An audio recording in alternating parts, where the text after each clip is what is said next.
Пандемијата со коронавирусот го промени секојдневието. Многу професионални ангажмани се префрлени во домашни услови, наспроти професиите кои мора да делуваат од првите борбени редови. Во борбата против невидливиот непријател, медицинските работници, полицијата и армијата се во постојана битка со коронавирусот и се изложени на големи ризици, извршувајќи ги своите работни задачи. Линкот до јавноста се медиумите, во кој вработените треба да и прекосат на опасноста која демне. За фоторепортерот Роберт Атанасовски, кој во својата долгогодишна кариера бил сведок на многу општествени пресврти, ова е еден период кој наликува на филм. Но суровата вистина е дека ова е реалност и го живееме тој лош филм. Искрено да кажам, прво не може да се спори со ништо во животот што не се случило на нас. Второ, во однос на настаните новинарски, можеби ја памтам 2001 година кога беше конфликтот во Македонија, може памтам 99 година кога беше бомбардирањето на НАТО и бегалскиот бран во Македонија од Косово. Ја памтам 2015 мигрантската криза, можеби тоа за мене беше некаков си најголем настан што се случило во Македонија, затоа што бевме нонстоп на првите страни на светските медиуми, на насловните страни. Меѓутоа ова, мислам дека е неспоредливо со ништо. Барем сега за сега. Едноставно, не сме само ние, не сме само тие, него цел свет стои.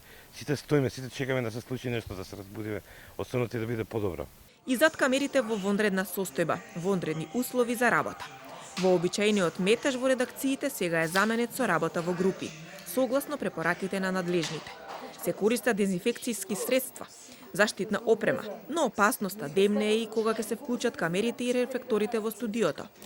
Снимателите редовно ја дезинфицираат камерата, новинарите, тастатурите за пишување. Предизвик во вакви времења е да се информира точно и навремено, велат медиумските експерти.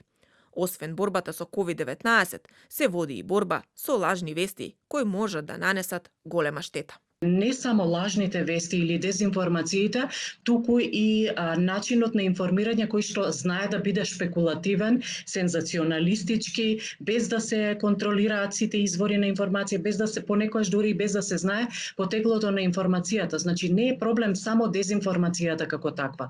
Проблем е и сензационализмот, проблем е и фактот дека не се проверуваат добро бројни, па да речеме и анализи и истражувања, да се види, да се толкуваат одредени статистички податоци и бројки на соодветниот начин. Ние веќе добиваме жалби за непрофесионално и неетичко известување, меѓу кои има и за коронавирусот. Секако и бројни организации веќе укажаа дека се соочуваме не само со пандемија, туку со инфодемија. Како дел од превентивните мерки на надлежните институции, одлуката секојдневните пресконференции да се одржуваат онлайн и без физички контакт на вработените во медиумите.